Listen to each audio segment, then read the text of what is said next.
Welcome back, everyone. This is Dave, East Rosebud Fly and Tackle in Billings, Montana. Today I'm going to show you how to tie one of my favorite flies, which is called the Stimulator. It's certainly it's an attractor fly. Probably, if I had to pick one dry fly for our rougher and wider western rivers, it would be the Stimulator. It has plenty of hackle, lots of elk hair. It floats very well, and it can be used to simulate a stonefly, a grasshopper in smaller size, a caddisfly. So it's a great attractor pattern, and you can tie it at any size all the way down to size 16s. So I'm going to show you some tricks about tying the Stimulator. We're going to use 70 denier UTC fluorescent fire orange thread, and I'm using a size 8 2x long. It's called a hopper hook. It has a bend to it here. We're going to start the thread at about the 60% point. Now this is important because we need to preserve the front 40% of this hook for all of the hackle, the deer or the elk hair overwing, and everything else. Very common. The students I teach this with, they crowd the head. It's very important, like I say, to keep your proportions. So we're going to start at the 60% point. We're going to wrap a nice smooth thread base. We'll use our tag end here to help us out. Right before the end of the barb, we'll cut that off and make another wrap. So we want to be right at the back of the barb. Now we're going to build a little hump of thread here. This will help us later when we flare that tail.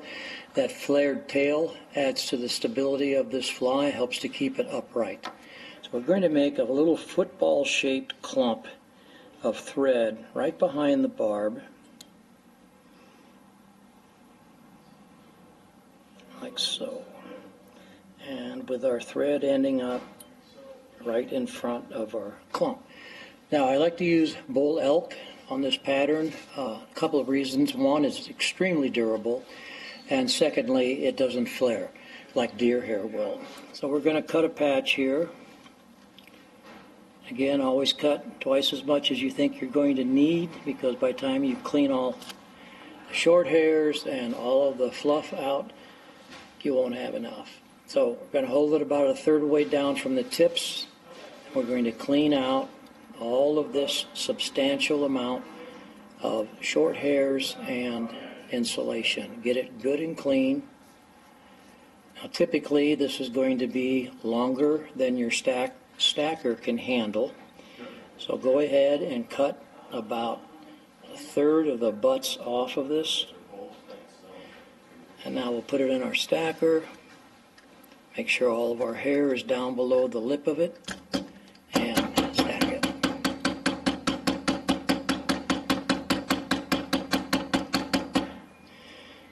Alright, make sure our tips are nice and even. We slide it out. Our tail is actually just going to be about hook gap long. So we'll measure this. Alright. Now I'm going to spin my thread to cord it up, tighten it. It'll bite the hair a little better. Help to secure it. We're going to bring this right in front of our football clump on our side of the hook. One soft thread wrap over the top. Another next to it to help bring that hair on top, and then pull it down to secure it. Don't let go of the tail here. We're not done. And then we're going to wrap a short band of tight thread wraps here. It doesn't have to be wide, but it does need to be tight. Okay? There you go. Now we're going to pick up all this hair, bring our thread right to the beginning of this clump, if I can get it all, right to the beginning of it, and then we're going to wrap our thread back. We're going to stop at the 50% point, just shy of where we tied in. As you'll see, we're going to need to clip these ends off when we're finished, and we don't want to intrude to this front third of the hook. Now we bring our hairs forward, kind of envelop the hook with it. We're going to make 2 loose thread wraps here. Make sure we have all the hair on the hook, and then tighten it down. You'll occasionally break your thread until you get used to the tension you can apply, and you need to. If you're not breaking it, you're not putting on enough tension. Now we're going to clip all our butt ends here just as close as we can to the hook shank, right where we tied it in.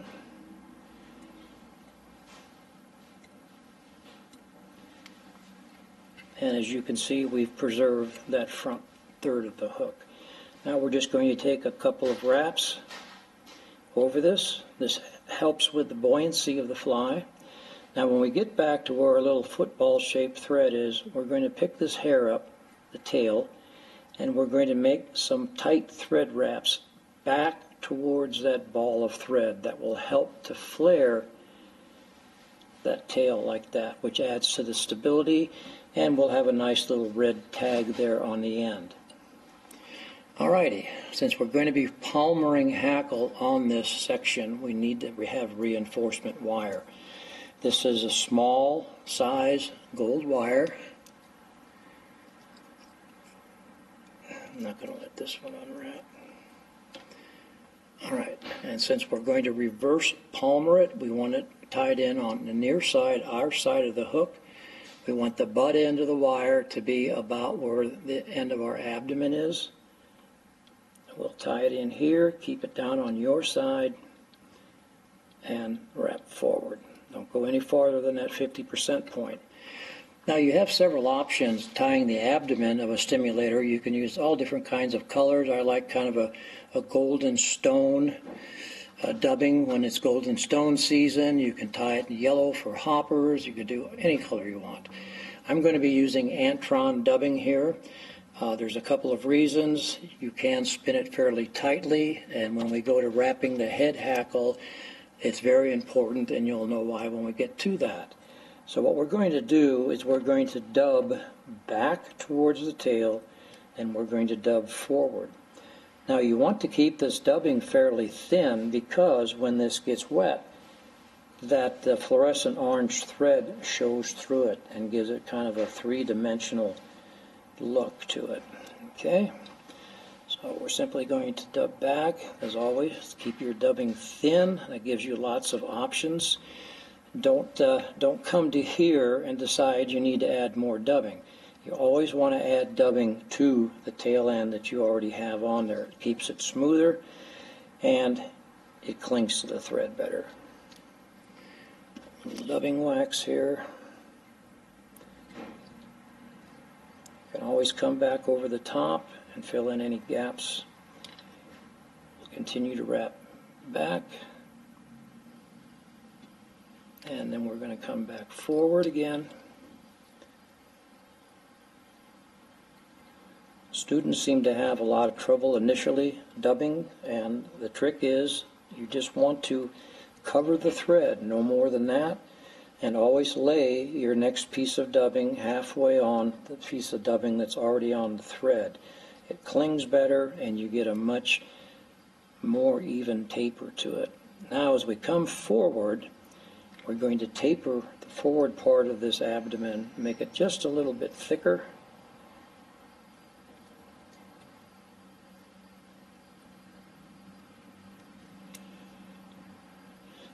Keep our dubbing wraps a little closer together and end up here right at the end of our abdomen. Now we're going to palmer hackle this with some brown saddle hackle. Normally, of course, you would just use your hackle gauge and say, well, this is a size 8 hook, so I need a size 8 hackle. But anytime you have a built-up abdomen like this, that'll give you a false reading. So you actually need to measure the hackle against your abdomen. Our goal here is to have hackle that's about hook gap long, but not any longer than that, okay? So we can measure that. We see that that's right at hook gap long. We will pull some hackles here off the stem. I always like to pull a few extra hackles on the side that's going to be wrapped on the stem first. Helps keep the hackle from flaring forward. All right, we're going to have the shiny side towards us. I like to have the stem go almost to the hook eye so I get a really good tight tie-in.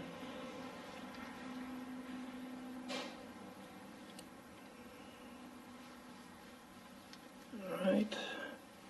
And we're going to go ahead at this time and go ahead and wrap to the head and back. Now we want to get 7 or 8 turns of hackle on this. At the very beginning, establish an angle for your hackle and try to keep that angle consistent. It makes a better looking fly, and it makes it easier to rib.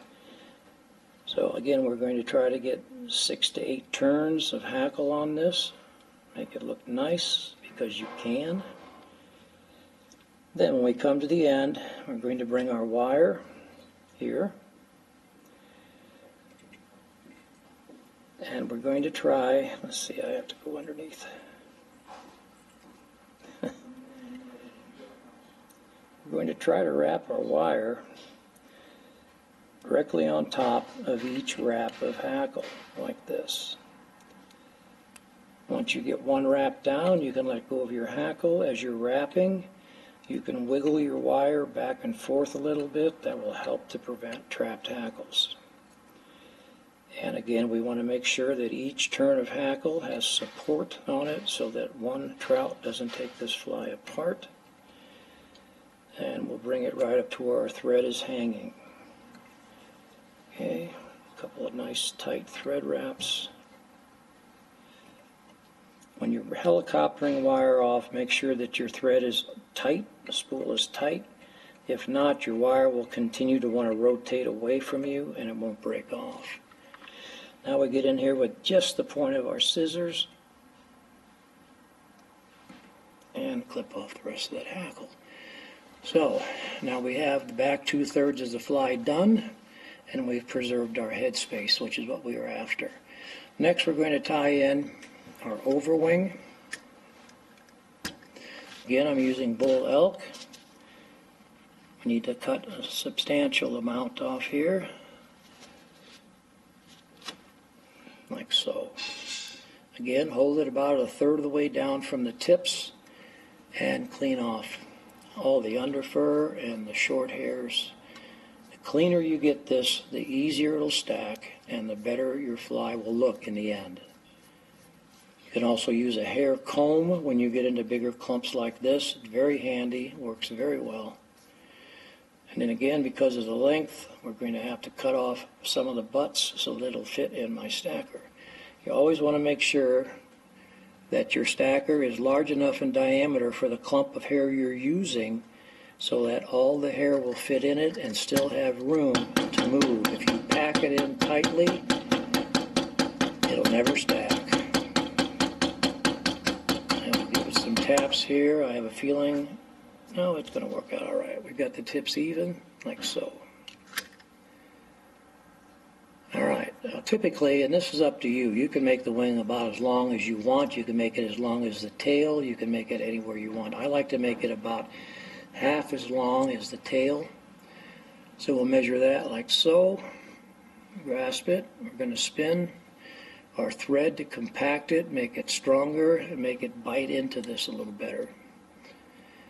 We're going to lay this right up against the front of our abdomen, like so.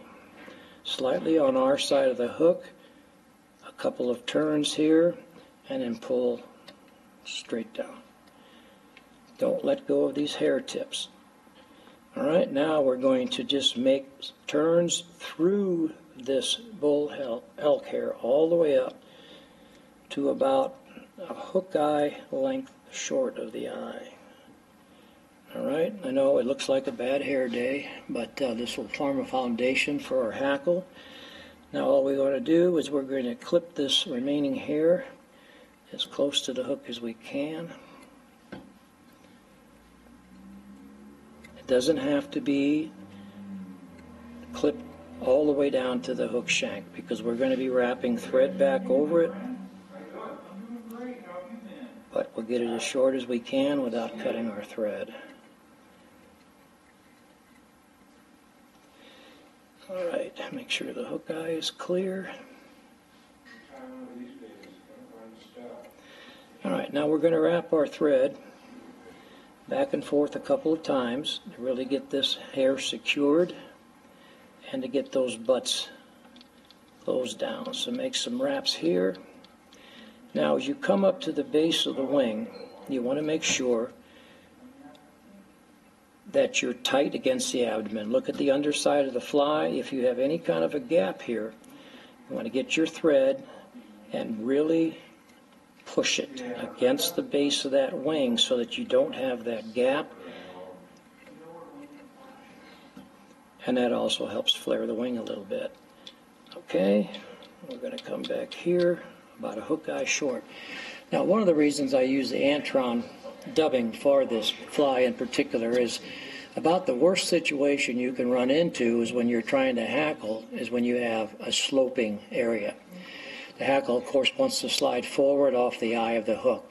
The nice thing about this Antron dubbing is it's spongy, so it helps to keep that hackle positioned. It helps to keep it from sliding. So just like on the abdomen, we're going to dub towards the wing, and then we're going to dub back. Keep the dubbing thin so you can control it.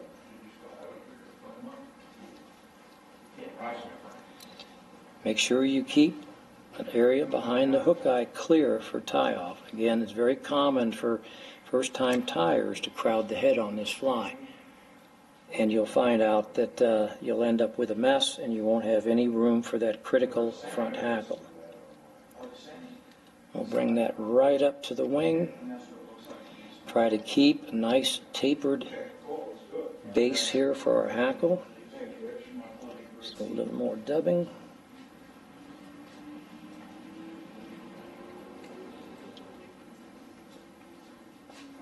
Taper that front. All right. Now, because of the size of this hook and the size of this fly, it's of course difficult to find dry fly hackle that's big enough, because we want hackle that's going to be longer than hook gap. If it's shorter than our palmered hackle, this fly is going to nosedive. So we want to make sure our front hackle is longer than our palmered hackle so that this fly sits on the water correctly. And really the only answer to flies this large is the bugger pack hackle. These are extra long saddles. So we're going to measure it here to make sure, again, that we have long enough hackle. We don't need the whole feather. The stem is very thick and hard to wrap, so we're going to cut off a couple of inches of that base and then strip off the fibers. Make sure we have enough to get down towards the eye to really tie this in, and strip the fibers off on the side that are going to be first wrapped. Keep the shiny side up. That's one thing I should mention. You look at the old pattern books and they'll always tell you to tie it with the dull side up so that the hackles, as you wrap it, fall forward. On the older, poor quality hackle, that was necessary to get the extra support to float this fly. However, on our genetically engineered hackle, the hackle is so superior that it really doesn't make any difference which way the hackle tips point. And if you wrap it so that the hackle tips point backwards, it's much easier to tie off and get a nice clean head on the fly. So tie it in with the shiny side facing you, right up against your wing. Make sure that you've got those few hackles picked off for your first wrap.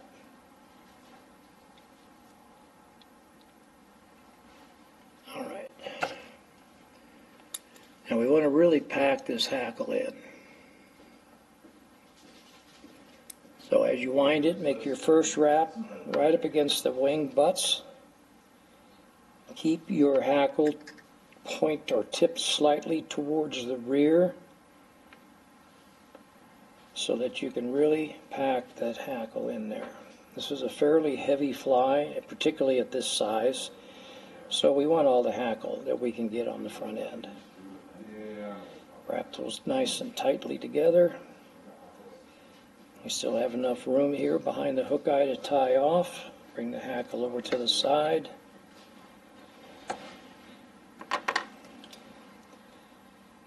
I broke that unintentionally, but sweep this back a little bit.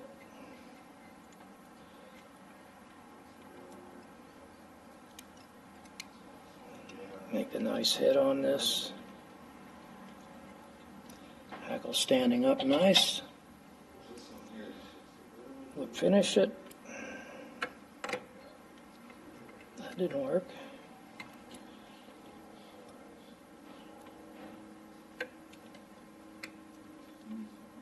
Always pull your whip finish back parallel along the hook shank. That's the way you tighten that whip finish. And then a little drop of head cement on there.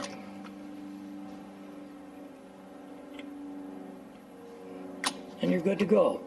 So again, it's one of my favorite dry flies for our western streams. It's durable.